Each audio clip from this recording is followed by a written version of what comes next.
Creative and legal distinction statement. Regarding the short story, The Weight We Set Down. Purpose of this statement. This short story is a wholly original work created for faith-based reflection, community encouragement, and restorative storytelling. While it engages with broad human themes that are common across many works of art, it does not adapt, retell, or derive from any specific film, including the motion picture commonly referenced in public conversations about similar social issues. Clear creative distinctions. 1. Narrative origin.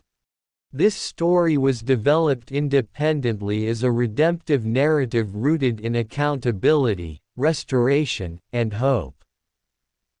It does not follow, mirror, or respond to the plot structure of any existing film or copyrighted work. 2. Plot structure.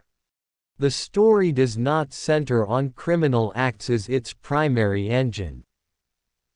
There are no bank robberies, crime sprees, or escalating law enforcement conflicts. The central tension arises from moral decision-making, personal responsibility, and community healing, not rebellion or evasion. 3.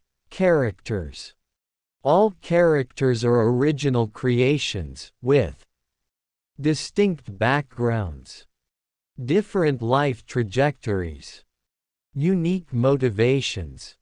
No character names, personalities, arcs, or relationships are borrowed, implied, or modeled after characters from any existing motion picture.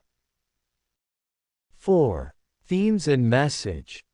While many stories explore hardship and systemic struggle, this work specifically focuses on redemption through transformation, restoration rather than retaliation, faith-informed accountability, the power of grace to interrupt destructive cycles. These themes are universal concepts, not proprietary expressions.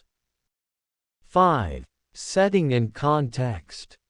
The setting is an original environment created to support ministry reflection, not a recreation of any recognizable cinematic setting.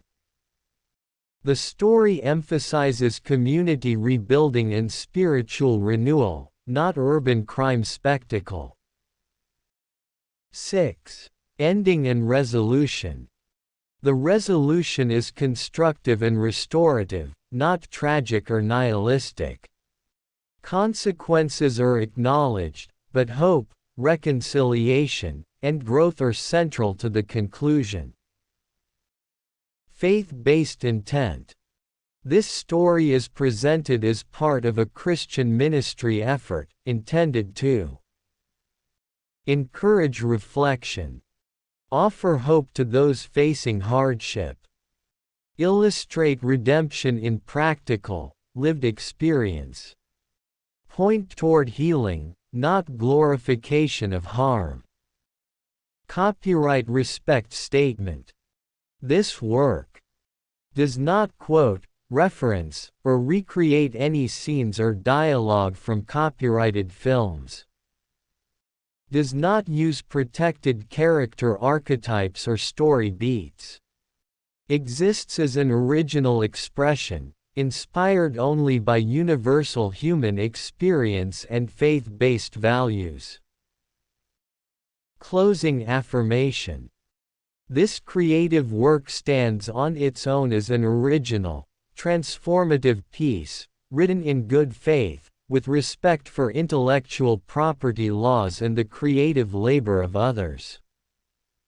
Author's note, from the heart.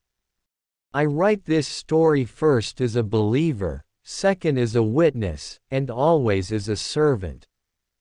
I have seen how hardship can bend people without breaking them, and I have also seen how it can harden hearts when hope feels far away. This work is not written to glorify struggle, nor to excuse wrongdoing, but to testify that redemption is possible when truth is faced honestly and grace is received humbly. Every character in this story is fictional, yet the emotions are real, shaped by prayer, reflection, and lived observation. I believe God meets us not only at the altar, but in the quiet places where accountability begins and healing feels slow. This story exists to remind us that restoration is not denial of consequences, but the courage to walk forward with integrity. I offer this work as a testimony to transformation, not perfection, and to the belief that no life is beyond repair when surrendered to God. The weight we set down. I used to believe strength meant surviving without asking for help. That belief cost me years I can never reclaim, relationships I bruised by silence, and a soul that grew tired of carrying what was never meant to be carried alone. The day I returned to the neighborhood, the buildings looked the same, but I did not. Time had rearranged my understanding of justice, mercy, and responsibility. I was no longer running from my past, but I was still learning how to stand still with it. We gathered in the old community center, a place that once felt invisible to the city, yet sacred to those who had nowhere else to go. Each woman arrived carrying her own history, not as a group bound by rebellion, but as individuals shaped by different failures, different regrets, and the same quiet hope that God had not forgotten us. I listened more than I spoke. Listening had become an act of obedience for me. One had lost her family to pride disguised as independence. Another had buried dreams beneath debt and shame.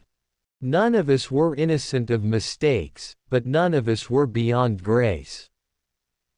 The center itself was struggling, threatened by neglect and bureaucracy, not violence. Its survival depended on honesty, persistence, and a willingness to rebuild trust, not with force, but with faith and work. We chose to stay, to advocate, to repair what had been broken by absence rather than destruction. There were days I wanted to quit, when progress felt invisible and old habits whispered shortcuts. But every time I felt the pull of despair, Scripture returned me to truth, reminding me that endurance produces character, and character produces hope. We faced consequences together. Some of us had to make things right with people we had avoided for years. Some had to forgive without receiving an apology. None of it was easy, but it was real, and it was holy work. The victory did not come with applause or headlines.